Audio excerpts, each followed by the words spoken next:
workers who are in this precarious nature of employment have moved on. Mm-hmm. Some have gone overseas. Right. And so employers have lost the skills of some of these workers because of the very nature of employment services that they provide. Yeah. And Mrs. right now they are grappling with recruitment. Right. Mrs. White, I'm sure you are faced with similar complaints. Unfortunately, I wasn't hearing anything at all that Kavan was saying, so you'd have to Yes. um, indicate to me.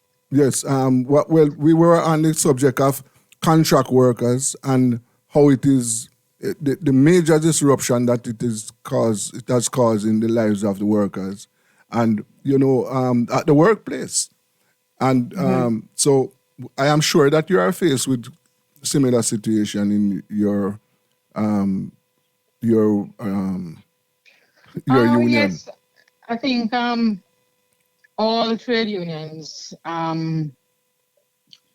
have been receiving reports and have had experiences with regard to what we deem really to be the abuse of contract work, Right. because we are clear that we are not opposed to contract work of itself. What we are opposed to is the abuse, and we deem the use of short-term contracts in situations where the jobs are permanent jobs to be an abuse of contract employment. Hmm. Because, persons will know over the years that you would have jobs that are for defined periods, and would have defined tasks that, employers would have chosen to use short-term contracts to deal with employment in those situations, and there's nothing wrong with that. Hmm.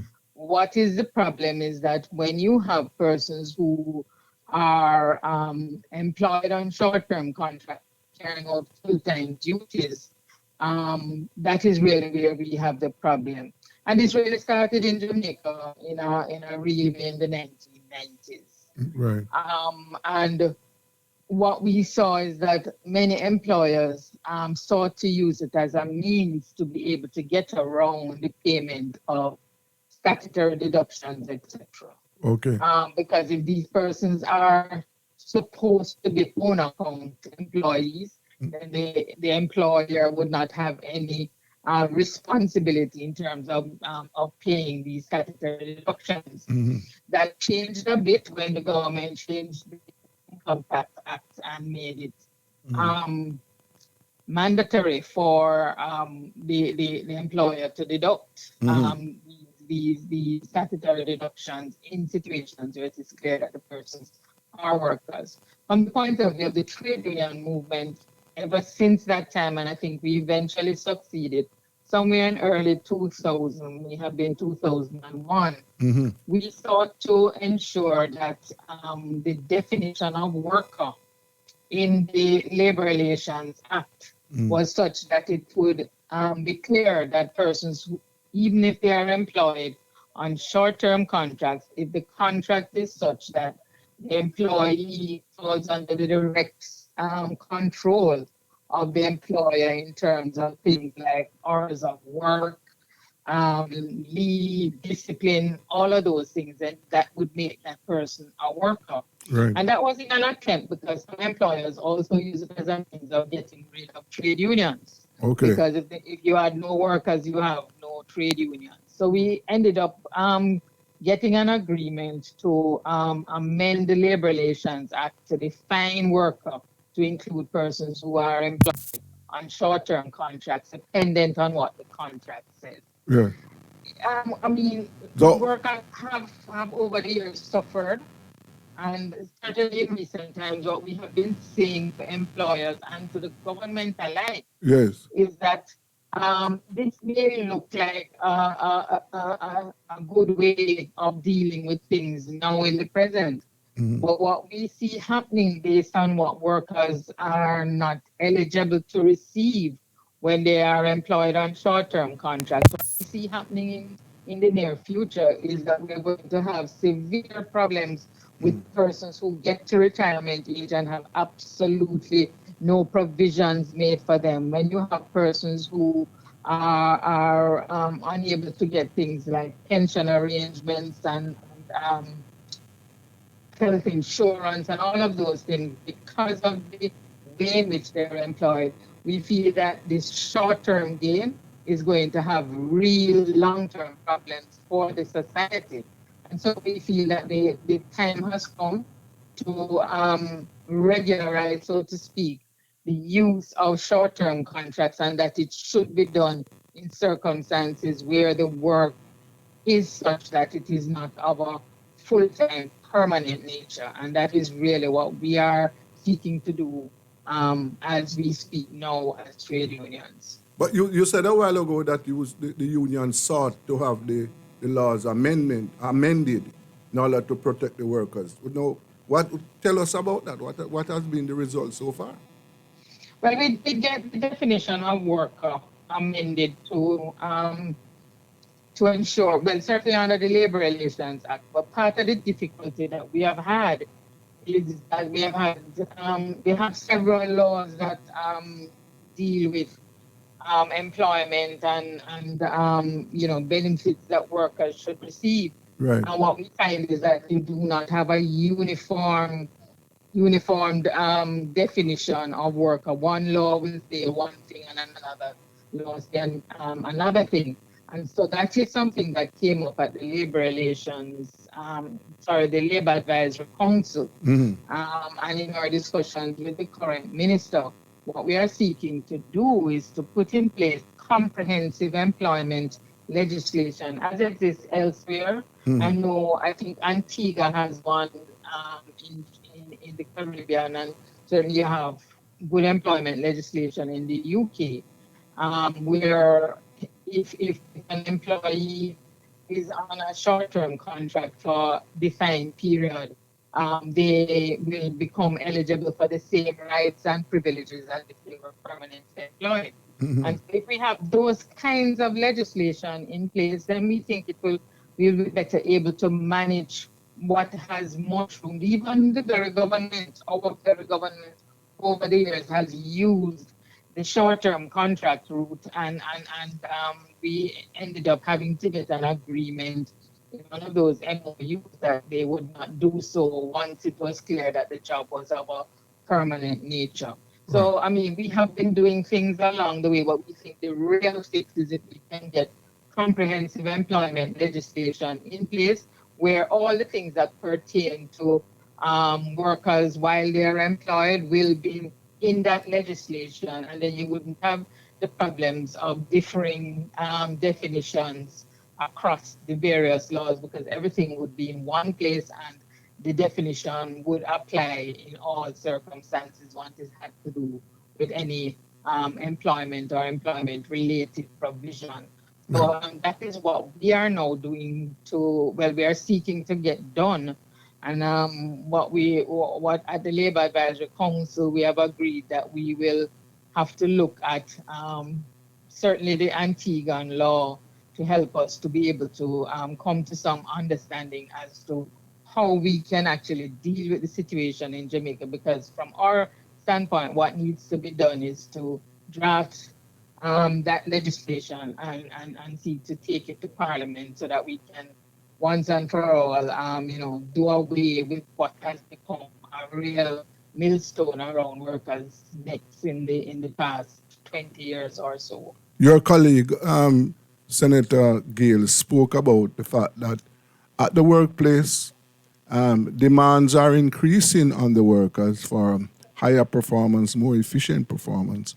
But on the compensation side, very little is being done on that side. So workers are now facing some serious problems. Cost of living rising, yet their salaries marking time. And that is generally not just for contract workers, we're speaking generally. Yes. Yes, well, that is something that right across the world we're seeing problems with that now, especially coming out of the pandemic. And it is where in most countries you have almost runaway inflation, and workers are unable to get the kinds kind of increases that are able to help to deal with the effects of the increased inflation.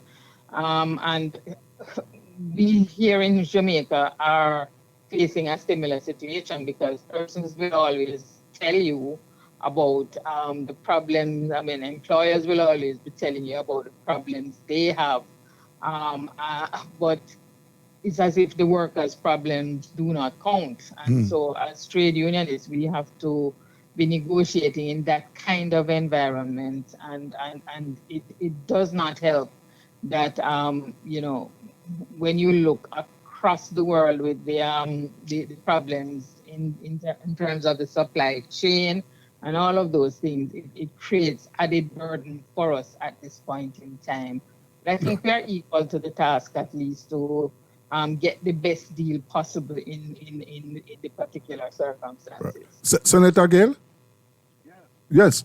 I want to take this one now that it would appear as if the unions are retreating, and the kind of trade union unity we enjoyed at one time. In other words, some people are saying there's one school of thought that the trade union is speaking out of too many voices, and hence the more unification is needed.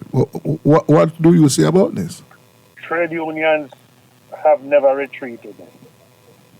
We continue to be steadfast, we continue to be forceful, and we continue to serve our members. One of the things, that a lot of people mistake, gone are the days when we are creating industrial action and mayhem at the workplace. So the trade unions have shifted their approach, where we have started to be more collaborative, we pursue social dialogue, and we want to have consensus. In other words, what we are pursuing is to win agreement rather than win argument.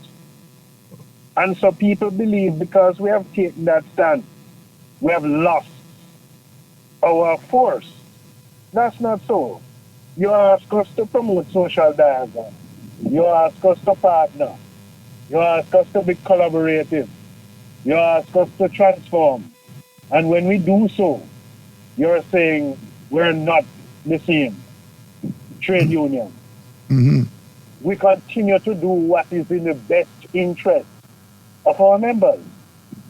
And it's time the employers now take stock of what we are doing and realize that we're talking about building consensus, approaching things with collaboration, be more consultative, and come to the table ready to work with us. But are you getting the cooperation of the employers We are getting the cooperation from what you would consider to be enlightened employers. There are still some employers that are in the past. Yes. There are still some employers that don't want to be transparent, don't want to share information, and believe trade unions are still there to mash up their workplace. Yes. When that's not so. Okay. We are talking to the trade unionist, Mr. Kavan Gill, the BITU, and the president of the JCRDC, Mrs. Helen Davis White, and we are ventilating the issues of the workplace. Mrs. White, what do you say about the claim, the charge that the trade unions are retreating? I would never accept that is so. And just to correct, it is now the Jamaica Confederation of Trade Unions, JCTU. JTRDC morphed into the JCTU. But I would never agree that the trade unions are in retreat. The truth is, though, that we have had to change our posture and our way of being able to achieve what we want on behalf of workers. Particularly persons who have come up in the period when we had a lot of industrial unrest and so on. Those persons believe that the trade unions are vibrant when we are on the streets, and if we are not on the streets, it means that nothing is happening. What has been happening in the trade union movement, I think, since the mid 2000s coming up, and this was under the leadership of Lloyd Goodley of blessed memory, where we changed our mode of operating and decided that what we needed to become involved in is this process of social dialogue, where the unions and the employers and the government are able to come together to try and arrive at decisions that will, if not satisfy all of us, will certainly inure to the benefit of Jamaica and the individual partners as such. So that approach changed somewhere in the 2000s, and a lot of persons have not, taken onto that. They believe that the union movement is in retreat. Yeah. And what we have to do in many instances is to look at the benefit of being unionized as against those who are non-unionized. And you'll find that when you go right across the board, unionized workers generally fare better than workers who are not unionized. Yes. What has happened is that because of this thing called contract employment, and also the point when we had high unemployment, which is coming back now in Jamaica, workers themselves are fearful of losing their jobs. And so in terms of how you deal with workers issues, you have to deal with it in different ways. And one of the things that I have used in recent times to be able to demonstrate, even in respect to public sector workers, when I just returned from a regional trade union gathering, what you will find is that our experience has been far different from the experience of most of our colleagues in the rest of the Caribbean. Yes. In our public sector, we did not lose one worker due to the pandemic. We not only continued to get our pay, but we got increases that were due to us in that period as well. And all of that came through discussions with the government, and we were able to get these assurances. And in addition, we are now looking at almost a massive overall of compensation and how public sector workers are compensated in Jamaica. So what I generally do is make the comparisons. What has been the benefit of unionization as against the benefit of non-unionization? And if you look at that, you'll find that unionized workers are far better off than those who are non-unionized. So clearly, the unions are doing something right to be able to get those benefits for their workers, even if it means that we are not in the streets. The benefits are being had by workers. Okay. Now, both of you now should tell us about what is happening with the government's reform of the workforce, or that process that the Ministry of Finance is from time to time is telling us that he has it under control and everything is going smoothly. Is that the situation? Well, if you're speaking about the transformation program generally, that is going on as we speak, and with the various elements of that program.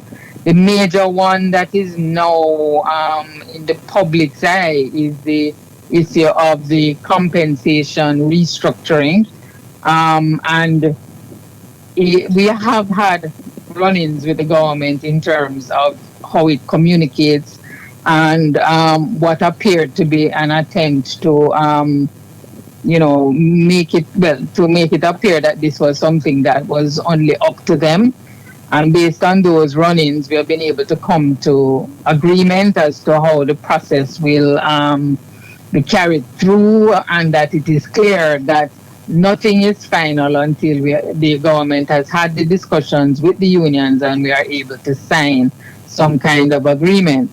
What I will say is that we have been trying our very best to get the most or the best for employees, and to balance the interest, because in an exercise like this, you have competing interests even among workers themselves. And so we have to be trying to play that balancing act to make sure that what we come out with at the end of the day for the vast majority of public sector workers will be something beneficial. Senator Gayle, continue, Senator Gill.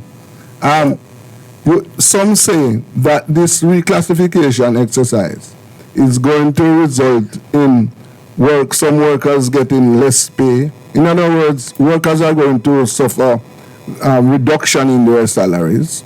And in one instance, I understand that permanent secretaries' salaries, those at the top, are going to go up to the roof.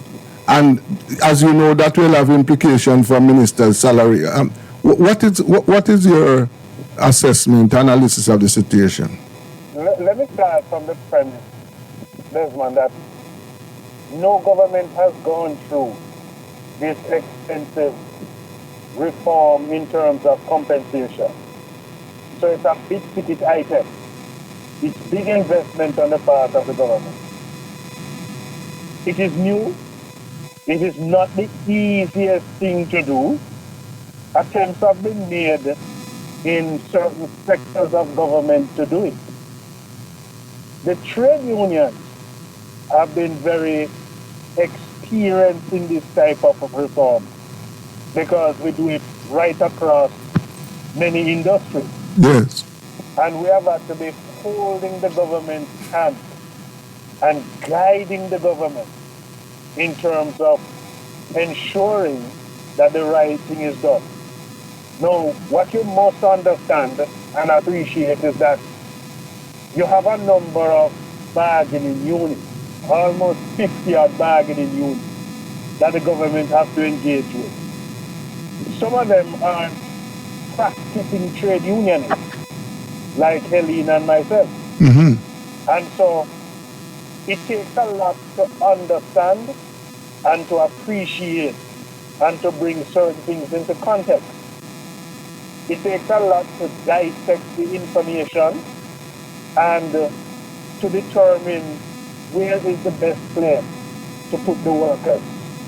And so you have this confusion, you have rumors. We have not seen it appearing in any way, shape, or form that the workers are going to be worse off. Okay. Where we have seen concerns, we have raised the concerns, and we continue to raise the concerns to ensure that the public sector workers come off best. Mm-hmm. The dialogue and the discussion that is taking place is not advancing to the extent that we both anticipated because of the vast number of categories and the number of institutions and agencies that we have to speak of. So right now we are trying to conclude the central and local government aspect of it. But then Helen and myself and the other members of the team are going to have to tackle the public bodies, mm-hmm. the state agencies, yes. the statutory organizations that have their different features of compensation, and to bring it into one model. As I've said before, we have never gone to the maximum level of reform of compensation before. And so one of the things we want to do is to get it right. Right. So from all indications, you are saying that at the end of this exercise, the workers will not be worse off. Workers will not be left worse off.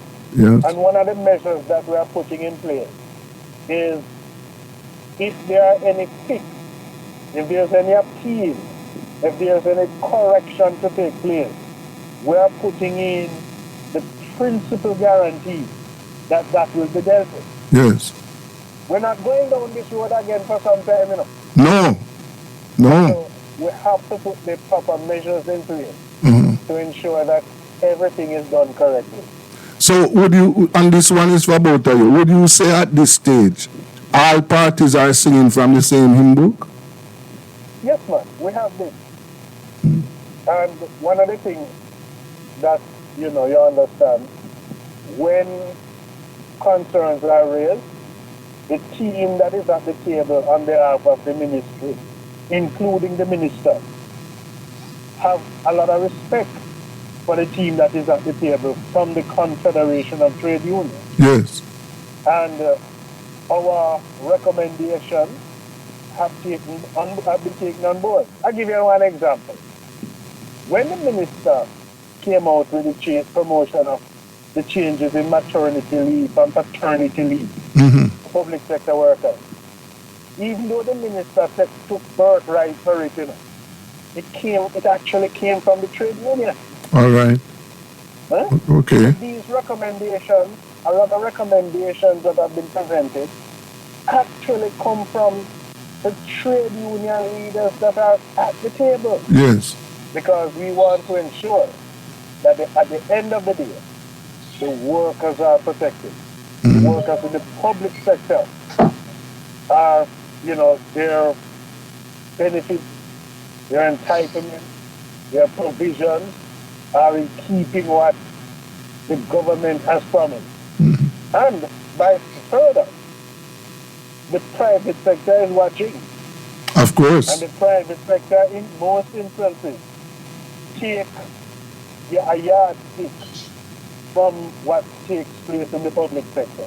So we want to set the right thing. Right. Mrs. White, you want to have the last word?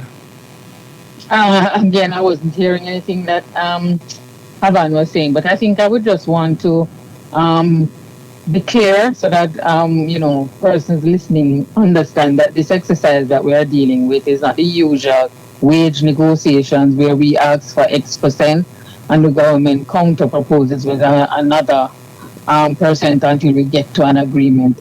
All the figures that have been made available are based on a market survey conducted on similar jobs in the private sector. And so it is not the usual exercise, because so often I get persons in media and elsewhere asking what is on the table. So it's not that kind of exercise at all. It's aligning public sector wages, the agreed range that we are looking at, aligning public sector wages to call it middle of the market in terms of the private sector market survey. Yes. And so you're going to find different things. And what may happen in all of that is that we may import into the public sector the kind of inequity that exists in the private sector in terms of how you remunerate from the CEO right down to the last, the person at the bottom in that structure. Okay. And so that's part of what we have had to be dealing with, particularly for persons who are in that middle rung of first year manager into supervisor into first year manager. Yes. Those are the areas that we found that we had a particular problem with. And through the discussions, we have been able to get improvements in terms of what is on the table. And I think we are close to coming to a decision as to whether or not we will be moving ahead. The real thing is that most workers have indicated that they would want to see some increase in their hand by the end of the year. And so we are working to ensure that, we can complete the discussion so that we can meet that desire of our membership, most of whom have had to be bearing the brunt of the increased inflation because they had not had an increase since last year. Right. And so that is something that we are really looking at. But at the end of the day, we have been seeking to get the best deal possible. And I think we are nearing an end for our member unions to indicate whether or not we can proceed with what we have and deal with other issues thereafter. Well, as I said before at the start, that this is an ongoing discussion, workers' time.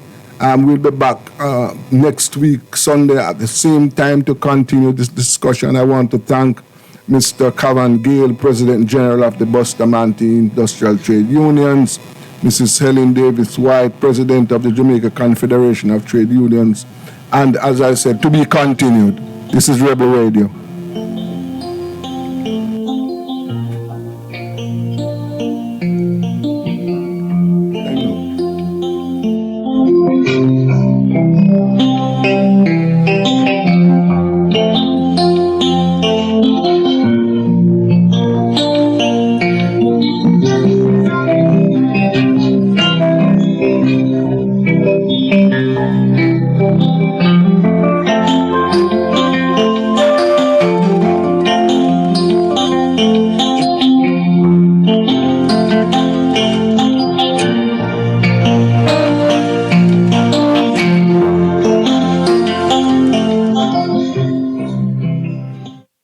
Yes, we want to say thank you, big thank you to all our listeners and viewers.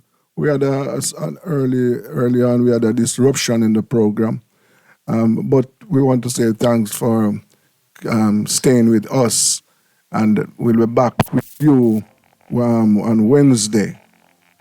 As you know, we broadcast 3 times, 3 days per week, 2 hours per day, until we roll out all our programs. This is Rebel Radio, and I am your host, Desmond Richards. Thanks for listening.